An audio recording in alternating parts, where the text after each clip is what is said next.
Hey everyone, Jen Henry here, slingshotfutures.com, and welcome to the Market Mindset, where we take a look at the psychology behind the moves today so we can better understand tomorrow. And today we have good old crude oil. Now, looking at yesterday's momentum after the inventory, again, it was very strange that we had this big bull run higher, but sure enough, they kept it going in the overnight session for a big gap up.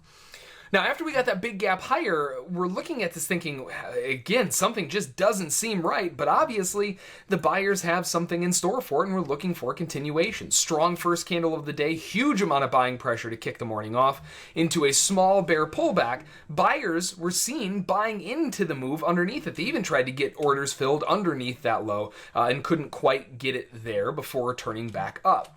Now, interestingly enough, we form a very strong bull candle, and as soon as it triggers above it, a flood of buy orders hit the tape, and then we get a little bit stuck, right? We don't show the buyers getting continuation, but at the same time, we're also getting the sellers who are getting even worse continuation. We have a huge gap higher. Fundamentally, even though it may, want to fall, the buyers still own the market, and they are not letting loose. And if the sellers are going to take it, where are they, right? Why aren't they coming in if they're going to take it lower? And that led into a huge breakout move to the upside for a beautiful run right into major resistance before finding a pause.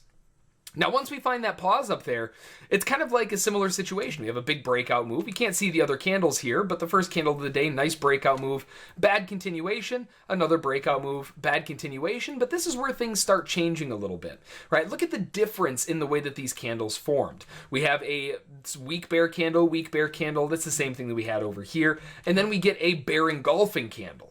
Well, okay, that's not a huge deal. Maybe that's just going to be seen as exhaustion from the sellers and the buyers pile back in. But then we get a weak bull candle into another bear engulfing candle to the downside. Now, something has obviously shifted gears here. The sellers are looking to try to drive this lower, maybe to get to the bottom of that first candle of the day. You can see there was a lot of profit taking and buying support down there, so that's obviously what they were gunning for.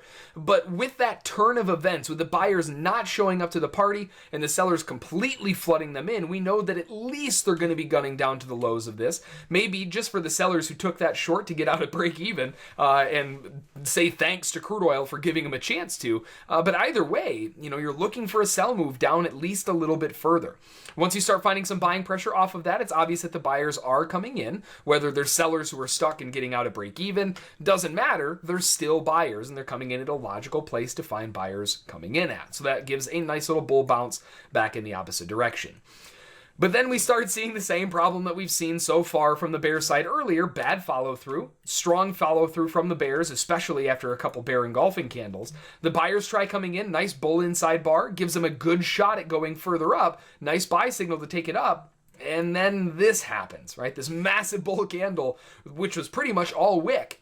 And when the buyers try coming in again after trapping the low, they can't even trigger in the buy move to get it to go back towards the highs. And that's a big clue when the market turns right back around and closes on its bottom. There's going to be a huge amount of sellers that try coming in there to drive the market back down and finish that move off to the overall low. And then we start going into the lunchtime session. So just a phenomenal day of movement. We finally got some movement. I feel like we should be thankful for just seeing the markets move. But that said, in combination with technical analysis and market psychology and understanding what traders may be thinking and seeing the orders flood in at those specific places gives a huge perk to why we trade the way that we do. So that's going to do it for this one. Hopefully you learned something. Hopefully you found it useful, maybe a little entertaining, and we'll see you tomorrow.